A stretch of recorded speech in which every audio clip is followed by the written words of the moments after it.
हजरत उमर फारूक के लिए चटाई बिछा दी गई, उनके गुलाम के लिए भी चटाई बिछ गई। और जैसे ही हजरत उमर उस गिरजा में जाते हैं और नमाज पढ़ना चाहते हैं, लेकिन पढ़ते नहीं है, उस गिरजा से बाहर निकल आते हैं और बाहर उन्होंने जंगल में अपनी चादर बिछाई और वहां नमाज पढ़ ली। ईसाइयों ने रोते हुए कहा, अमीरुल मोमिनीन क्या हुआ, क्या हमारा गिरजा नापाक था जिसमें आपने नमाज नहीं पढ़ी? हमने तो आपको इजाजत दे दी थी, आपने इस जंगल में खुले मैदान में नमाज पढ़ना गवारा कर लिया और हमारे मजबूत गिरजा में आपने नमाज नहीं पढ़ी। हजरत उमर फारूक ने उस ईसाई को गले से लगाया और फरमाया, मेरे भाई ऐसी बात नहीं है, तुम्हारा गिरजा तुम्हारे लिए पाक है, तुम अपने मजहब के मुताबिक उसमें इबादत करते हो, करो। मैं उसमें नमाज पढ़ना चाहता था, लेकिन मैंने ये सोचा कि अगर आज मैंने इसमें नमाज पढ़ ली और मेरे गुलाम ने इसमें नमाज पढ़ ली और बाद में आने वाले मुसलमानों को, बाद में आने वाली नस्ल को अगर ये पता चला कि ईसाइयों के इस गिरजा में उमर ने नमाज पढ़ी थी, तो ऐसा न हो कि बाद में आने वाली नस्ल तुम्हारी इस गिरजा पर मस्जिद होने का दावा कर दे कि इसमें तो उमर ने नमाज पढ़ी थी और तुम उसको गिरजा वापस न करो तो गुस्से में आकर वो तुम्हारे गिरजा को तोड़ दे और इस जगह वो अपनी मस्जिद बना ले। इसलिए मैं इस गिरजा से निकल गया ताकि बाद में आने वाली नस्ल को ये पता चल जाए कि उमर फारूक ने इस गिरजा में इसलिए नमाज नहीं पढ़ी ताकि बाद में आने वाले लोग कहीं इस गिरजा को मस्जिद न समझने लगे।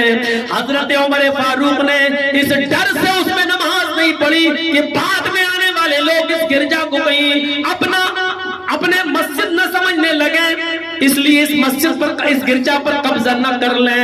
इन बेईमानों से कौन पूछे, इन बेईमानों से कौन कहे कि तुम्हें तो सर छिपाने के लिए फिलिस्तीनियों ने थोड़ी सी जमीन क्या दे दी कि आज तुम उसको अपने बाप का माल समझकर उस पर काबिज हो गए। जिन्होंने तुम्हें शरण दी, जिन्होंने तुम्हें पहनने के लिए, कपड़ा रहने के लिए तुम्हें झोपड़ी दी, अपनी जमीन पर तुम्हें बसाया कि तुम तो लुटे और पिटे हुए थे, तुम्हें तो हिटलर ने बड़ी बेदर्दी से कत्ल किया था, लाखों यहूदियों का कत्ल करने के बाद मुट्ठी भर लोगों को छोड़ दिया था, तुम्हें न जर्मन जगह दे रहा था, न फ्रांस तुम्हें जगह दे रहा था, तुम अरबों की सरजमीन पर गए, इन्हीं फिलिस्तीनियों ने तुम्हें शरण दी, तुम्हें अपने यहाँ बसा लिया कि तुम लुटे और पिटे हुए थे, तुम्हें तो किसी ने सर छिपाने की जगह नहीं दी। आज ये अमेरिका जो तुम्हारा बाप बना फिर रहा है, नाजायज बाप, ये भी तुम्हें शरण नहीं दिया, ब्रिटेन ने भी तुम्हें शरण नहीं दी, तुम्हें शरण दी तो अरबों ने दी और आज तुम हमारी बच्चों का खून कर रहे हो, आज हमारी बच्चों का कत्ल कर रहे हो। यहूदियों की ये कौम कितनी बदतरीन कौम है।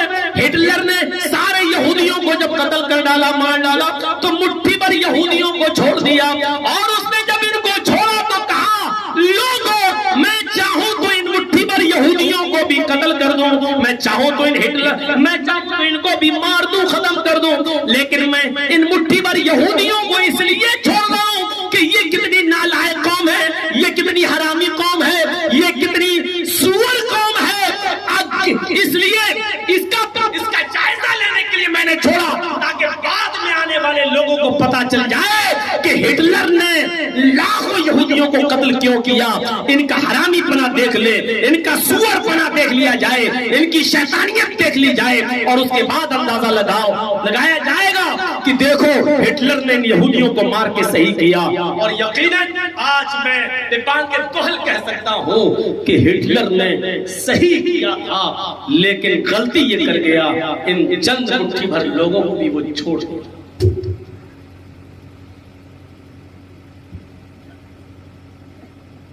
देखते हैं क्या क्या थंबल दिया जाएगा इस पर, और देखता हूं कि तुम्हें कितना रुपया मिलता है और पैसों के चक्कर में तुम किस हद तक गिर सकते हो।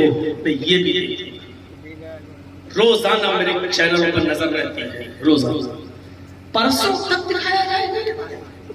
जरा तसव्वुर करो कि परसों में कटियार की सरजमीन पे तकरीर कर रहा हूं और टीवी में मेरा मंजर चला रहा है। जरा तसव्वुर करें। और एक वीडियो कट करके दी है, वीडियो, और वीडियो कहां से निकाली है उसने, उसका नाम भी इंडियन मिक्स वाइज। इतना नालायक चैनल वाला है ये, जिसको मैं सब कुछ बोल चुका हूं, कह चुका हूं, लेकिन ये अपनी हरकत से बात नहीं आ रहा है।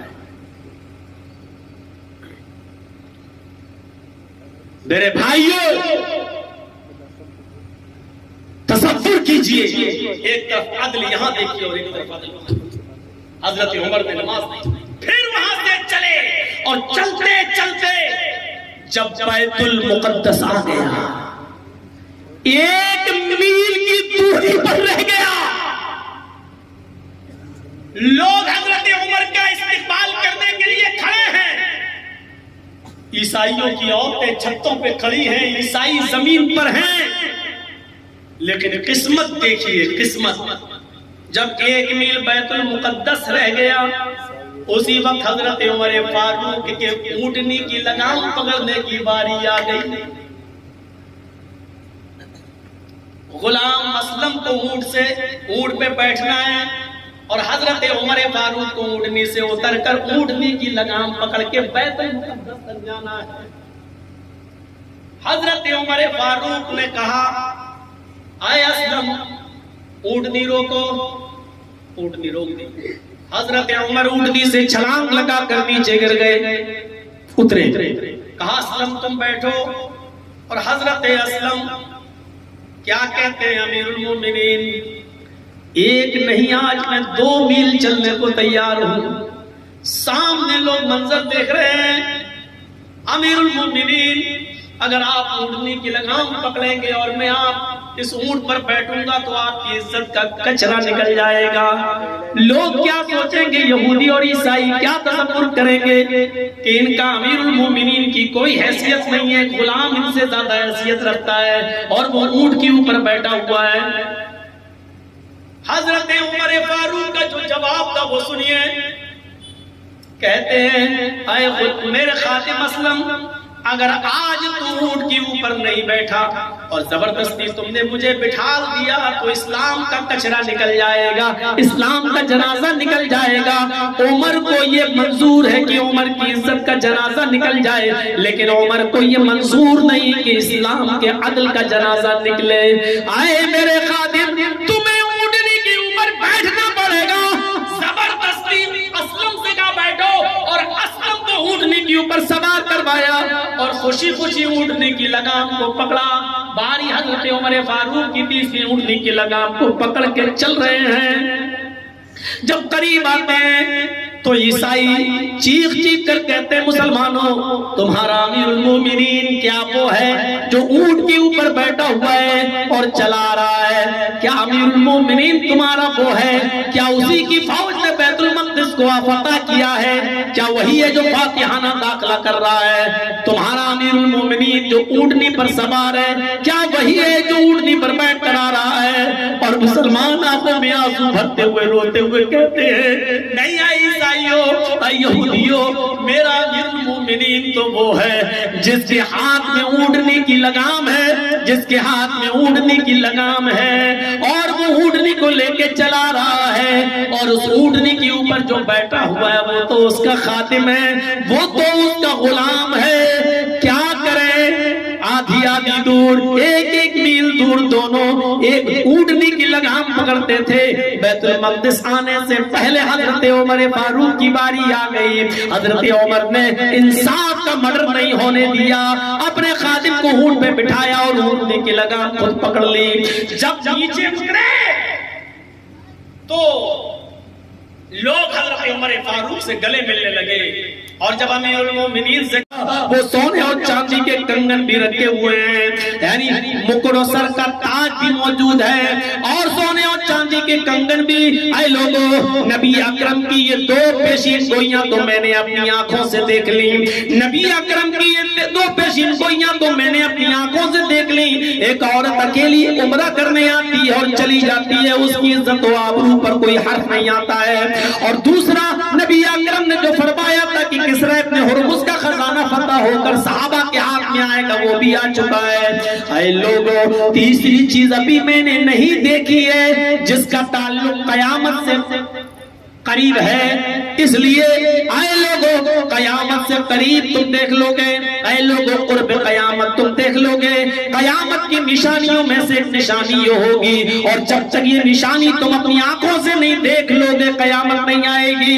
इसलिए कि मोहम्मद रसूलुल्लाह का ये फरमान कयामत से पहले पहले पूरा होना है और होकर रहेगा। तुम कुर्ब कयामत देखोगे कि इतने लोग पैसे वाले और इतने अमीर हो जाएंगे कि अगर तुम सोना अपनी मुट्ठी में घर से लेकर निकलोगे और जमीन पर ढूंढोगे कोई गरीब मिल जाए, कोई मिस्कीन मिल जाए, लेकिन तुम्हें कोई गरीब नहीं मिलेगा, कोई मिस्कीन नहीं मिलेगा, उस सोने और चांदी को कोई कबूल करने वाला नहीं मिलेगा। ये लोग जिस तरह सोने और चांदी को लेकर निकलेंगे उसी तरह सोने और चांदी को लेकर वापस आ जाएंगे।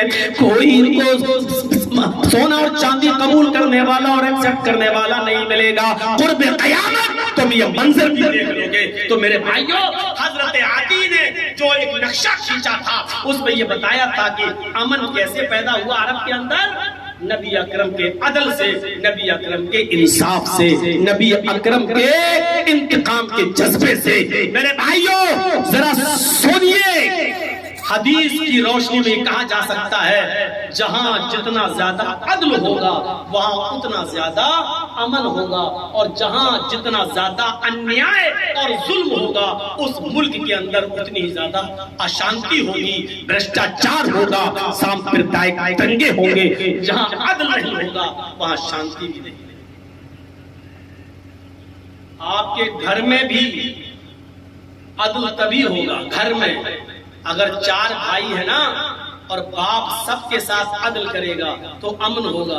और जहां बाप ने जमीन और जायदाद के बंटवारे में जहां उसने रूह रियायत करना शुरू कर दी, जहां उसने देखा कि मेरा फला बेटा मेरी ज्यादा खिदमत करता है उसको ज्यादा दिया, और जो सबसे कम उसकी खिदमत करता है उसको सबसे कम दिया, जहां उसने ये देखना शुरू किया आपके घर में भी शांति नहीं रहेगी, क्योंकि आपने अदल को मरोड़ दिया है। अदल के पैमाने से आपने घर को खाली और नंगा कर दिया है। जब घर में अदल नहीं रह गया तो शांति भी नहीं रहेगी। जब एक छोटे से घर में शांति को बहाल करने के लिए अदल जरूरी है, तो इस मुल्क में भी हिंदू, मुस्लिम, सिख, ईसाई, बुद्धिस्ट, जैनी सारे लोग अगर ये चाहते हो कि घर में भाई भाई की तरह रहें तो इस मुल्क के अंदर भी सबके साथ अदल होना चाहिए, इंसाफ होना चाहिए। अगर एक मुसलमान की कोई लिंचिंग करे और उसको मारे तो बदले में कोर्ट और अदालत से उसको भी सजाए मौत मिलनी चाहिए और उसका भी कत्ल होना चाहिए। जब तक ये अदल कायम नहीं होगा, जब तक ये इंसाफ कायम नहीं होगा, मेरे भाइयों, इस मुल्क के अंदर अमन और शांति भी बहाल नहीं होगी। अमन और शांति को बहाल करने के लिए अदल और न्याय और इंसाफ जरूरी है, वरना मैं यही कहूंगा कि हम आह भी करते हैं तो हो जाते हैं बदनाम, और तुम कत्ल भी करते हो तो चर्चा नहीं होता।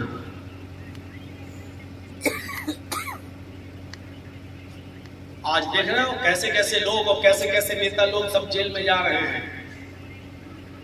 लगता है जैसे पैसों का गलत इस्तेमाल इन्हीं जेल में जाने वाले लोगों ने किया, और दूसरी पार्टी बिल्कुल वॉशिंग मशीन में धुली हुई है, उसके चाहने वालों ने और मानने वालों ने कुछ किया ही नहीं है। ऐसा लगता है कि वो बिल्कुल दूध के धुले हुए हैं। यही अदल नहीं होता है। अगर इन पर छापे पड़ते हैं तो उन पर भी पड़ना चाहिए। अभी अदल कायम कर दीजिए, शांति बहाल हो जाए। सुप्रीम कोर्ट को दखल देना पड़ा है, सुना है ना फैसला अभी सुप्रीम कोर्ट का। हिंदुस्तान में जितने भी राज हैं, जितने भी स्टेट है, सबको नोटिस भेजा है, सबको नोटिस भेजा है कि आखिरकार हर जगह के मुसलमानों पर इतना जुल्म क्यों हो रहा है, क्यों? ये सुप्रीम कोर्ट को एक्शन लेना पड़ा है। इसका मतलब यह है मेरे भाइयों कि इस मुल्क का चौकीदार सोया हुआ है। सुप्रीम कोर्ट को एक्शन लेना पड़ा कि हमें जवाब दो इस बात। ये मानना पड़ेगा आपको कि अदल नहीं हो रहा है हमारे साथ। बरजस्ता कहूंगा, डंके की चोट पर कहूंगा और अगर अदल और इंसाफ हमारे साथ हो रहा होता तो सुप्रीम कोर्ट को इंटरफियर नहीं करना होता, वो दखल नहीं देती, राज्य और स्टेट्स को नोटिस नहीं भेजती। राज्य और स्टेट्स को नोटिस भेजने का मतलब ये है कि हमारे साथ अदल नहीं हो रहा है, ना थानों में, ना राज्य सरकारों में। जहां जहां आज तुम्हारी सरकारें हैं, वहां वहां हमारे साथ अदल नहीं हो रहा है, इसलिए सुप्रीम कोर्ट को नोटिस भेजना।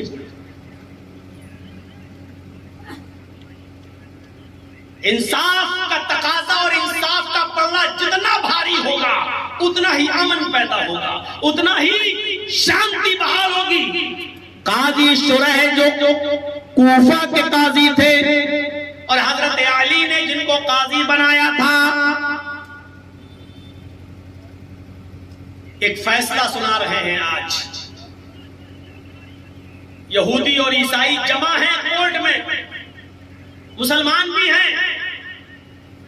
हजरत अली अमीरुल मोमिनीन है, खिलाफत अली के हाथ में है। खिलाफत अली के हाथ में है। काजी शुरह ने कहा कोर्ट खाली करवाइए, मैं फैसला सुनाने जा रहा हूं, अदालत को खाली करवाइए। उनका पेशकार, जिसको दरबान कहा जाता था, पेशकार ने कहा चलो खाली कर दो, चलो चलो चलो।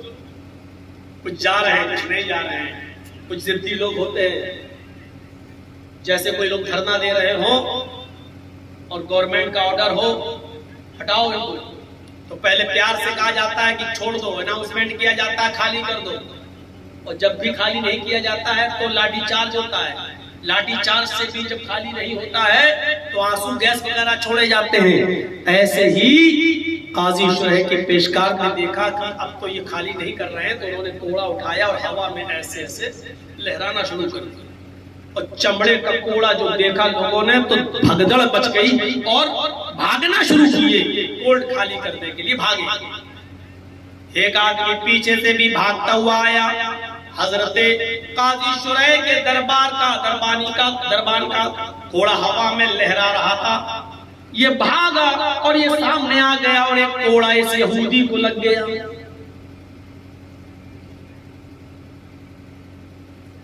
काश मेरी तकरीरों की कटिंग ये नव भारत वाले, जी न्यूज वाले, आर भारत वाले जो काट काट के चला कर दिखाकर अपने गुरु का हक अदा कर रहे हैं कि हम तुम्हारी डाली हुई हड्डियों का हक अदा कर रहे हैं, हम उसी पर पल रहे हैं जो हम हिंदू मुस्लिम करके और किसी मौलवी की बात दिखाकर हिंदू भाइयों को एक करने का काम कर रहे हैं जो हमारे गुरु करते आए हैं, जो हमारे उस्ताद ने, हमारे टीचर ने, हमारे प्रेसिडेंट ने हमें बताया है, हम उसी काम को कर रहे हैं। काश ये चैनल वाले इस वाक़े को भी अपने चैनल में दिखाएं और बताएं अदल और न्याय का ऐसा नमूना क्या आज हिंदुस्तानी अदालतों में मिलता है, क्या कोर्ट में मिलता है।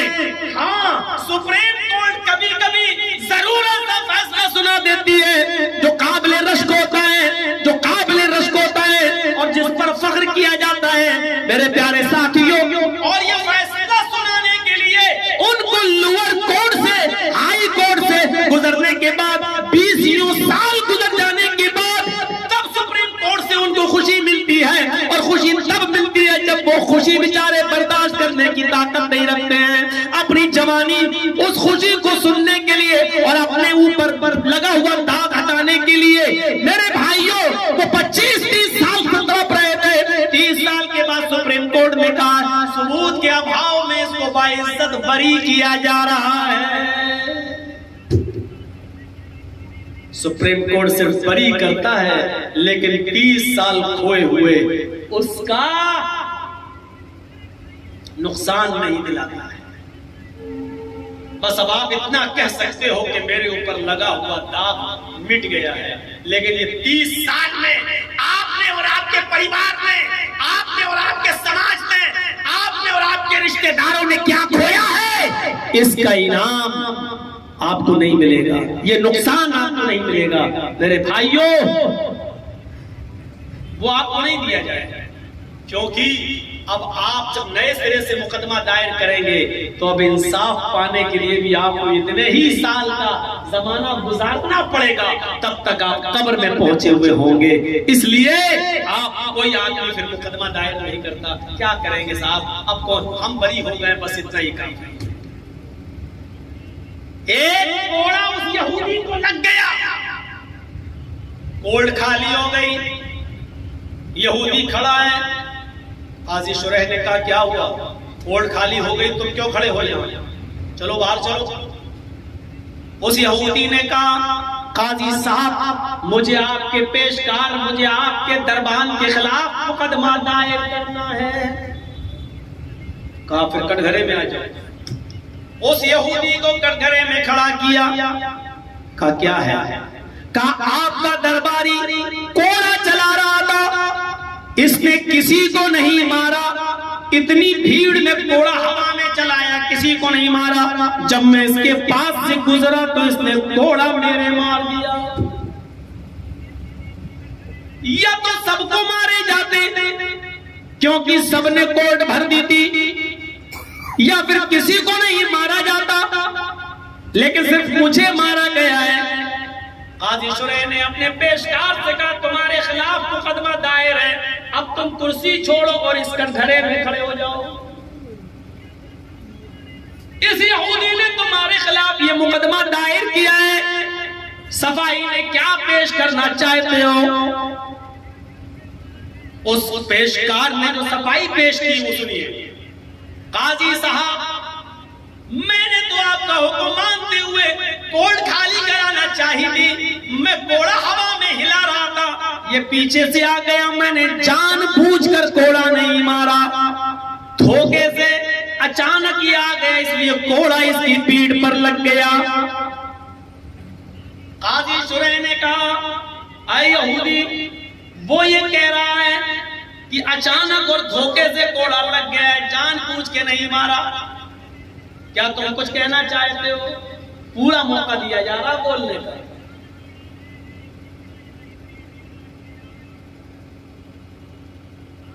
कुछ कहना चाहते हो? यहूदी ने कहा नहीं, इसने जानबूझकर मुझे कोड़ा मारा, क्योंकि मैं इसके सामने आ गया था और इसने कोड़ा मेरे जड़ दिया है।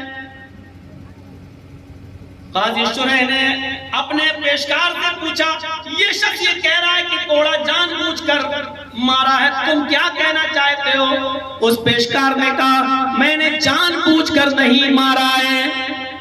काजी शुरैह ने कहा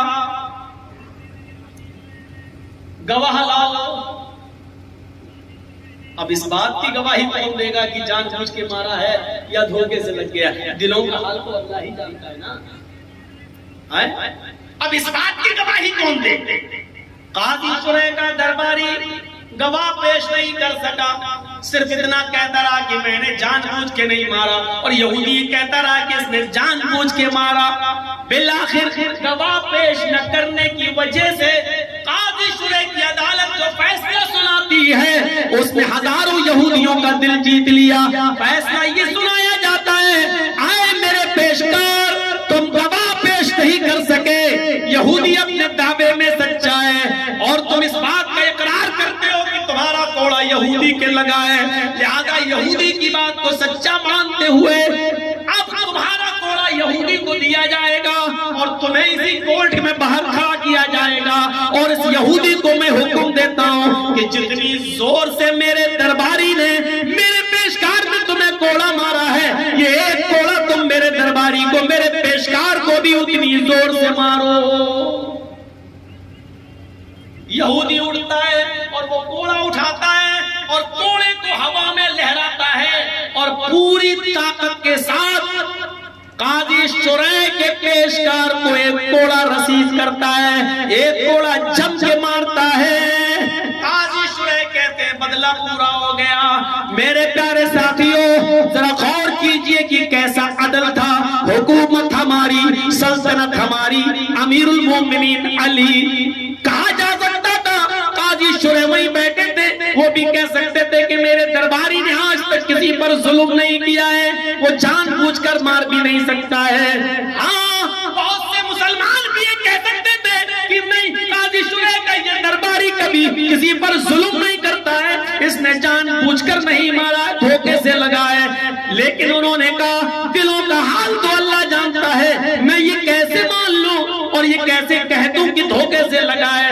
सकता है कि इसके दिल में हो और इसने जानबूझ के बीमार दिया हो। मैं कैसे गवाही दे दूं? किसी ने झूठी गवाही नहीं दी। इस बुनियाद पर काजी शुरैह के दरबारी को भी एक कोड़ा मारा गया। जब ऐसा आदल था उस बस्ती में अमन था, उस बस्ती में शांति थी। मेरे भाइयों, कहीं नहीं सुना होगा कि आपने ये जुल्म सितम फलाने किया, फलाने किया, फलाने किया।